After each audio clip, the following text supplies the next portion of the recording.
वक्फ board amendment bill को जो है बंगाल में लागू नहीं होने देंगे। ये क्रिमिनल स्टेटमेंट है, बिकॉज ये कोई सड़क छाप कानून नहीं है, पार्लियामेंट के द्वारा पारित कानून है। और पार्लियामेंट के द्वारा आप खुद पार्लियामेंटेरियन रह चुके हैं, केंद्र में मंत्री रह चुकी हैं, और आप एक संवैधानिक पोस्ट पर बंगाल में बैठी हुई हैं मुख्यमंत्री के पद पर, और उसके बावजूद भी इस तरह की बात कह रही हैं कि हम केंद्र सरकार पार्लियामेंट के कानून को, हम अमेंडेड कानून को नहीं लागू होने देंगे। इसका मतलब आप आज जो पिटीशन डली है, वो जो पक्षकार हैं, वो अपनी उनकी जो पार्टी है वो वैसे ही विवादास्पद बयान के लिए जानी जाती है, डायरेक्ट हिंदू धर्म को टारगेट करने के लिए, कि ऐसे राजनीतिक दल जो सीधा ये कहे कि 15 मिनट के लिए पुलिस हटा दो, हम अपनी ताकत दिखा देंगे। तो ऐसे जो पक्षकार हैं, पहले तो उनकी जो पिटीशन थी वो एडमिट नहीं होनी चाहिए थी। दूसरा, जो मुस्लिम पक्ष को लेकर के दो मेन मुद्दों पर उनका डिस्प्यूट था जिस पे बहस हुई। पहला ये था कि वक्फ बाय यूज़र, उनका ये कहना था कि जहाँ पे भी मुसलमान जो वक्फ की संपत्ति को लेकर के ज़मीन पे कब्जा किए हुए बैठे हैं, उनके कागज़ों की जांच ना हो। उन्होंने ये कहा कि 8 लाख में से 4 लाख प्रॉपर्टीज़ के उनके पास ऐसे कोई कागज़ नहीं है।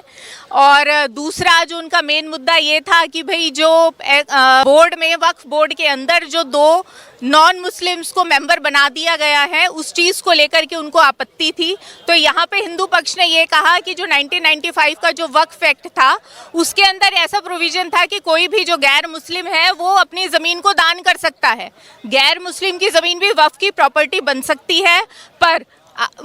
मुस्लिम का जो वक्फ बोर्ड है वो ऐसे किसी भी गैर मुस्लिम को अपने बोर्ड और ट्रिब्यूनल का हिस्सा नहीं बना सकता, और कोई भी जो विवाद है वो सिविल कोर्ट में नहीं जाएगा। तो इस चीज़ को लेकर के उनके जो डिस्प्यूट्स थे उन पे बहस हुई, और हियरिंग के टाइम में माननीय न्यायालय ने इवन यहाँ तक की कमेंट किए कि हाँ, एक समय में जो दिल्ली हाई कोर्ट की ज़मीन थी उसको भी वक्फ बोर्ड की संपत्ति कह कर के क्लेम किया गया था, और पिछले दिनों कुछ साल पहले भी ताजमहल को लेकर के भी वक्फ बोर्ड ने दावा किया था कि जो ताजमहल है ये वक्फ बोर्ड की संपत्ति है। तब माननीय न्यायालय ने उनसे उनके ओनरशिप के कागज़ दिखाने को कहा था, जो वो नहीं दिखा पाए थे। तो उस चीज़ को लेकर के भी उन्होंने यही कहा कि भाई एक जो कलेक्टर को अधिकार दे दिए गए हैं कि वो डॉक्यूमेंटेशन की जाँच करे, कि उसको हटा दिया जाए। और उन्होंने काफ़ी कोशिश की कि स्टे हो, तो आज स्टे नहीं लगा, और कोर्ट ने भी इस चीज़ को क्लियर कह दिया है कि भाई जो कोई कानून पार्लियामेंट से पास होकर के आया है, जेपीसी